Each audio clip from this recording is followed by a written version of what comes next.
Papa et maman dorment encore. Allons, allons, debout papa, debout maman, c'est l'heure. Je tire le rideau de la chambre, la lumière du jour déferle un peu violemment. Mais quand c'est l'heure, c'est l'heure. L'important, c'est de leur apprendre la discipline aux parents. Je fais ça pour leur bien. Ils me le remercieront plus tard.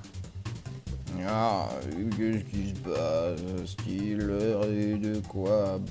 Bradafouille papa. Bradafouille, c'est un mot que j'ai inventé exprès pour mon papa, qui bafouille et bredouille en même temps.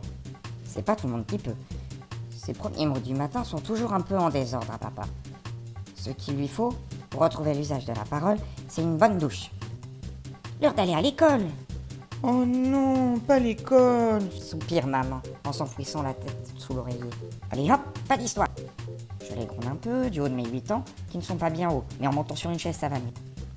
Je vous donne 2 minutes pour sortir du lit. Pendant ce temps-là, je prépare le petit déjeuner. Habillez-vous vite. On n'est pas en avance. Évidemment, comme tous les matins, ils ont traînaillé. Papa est resté des heures sous la douche. Souvent, il se rendort sous le jet d'eau. Maman s'est changée 3 fois, a hésité longuement devant ses armoires, avant de finalement enfiler un jean.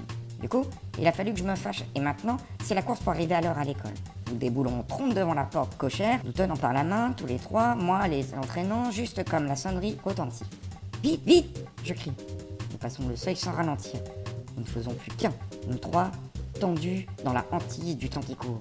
Mais les dames qui surveillent l'entrée m'arrêtent doucement. Ah bon? Les enfants ne peuvent pas entrer dans l'école, ni accompagnés de leurs parents en classe, c'est interdit. Alors nos mains se désunissent. Mes parents me jettent un dernier regard, puis s'engagent dans la voûte sombre de l'entrée. À ce soir, travaillez bien, je leur lance. À ce soir, Gaëtan!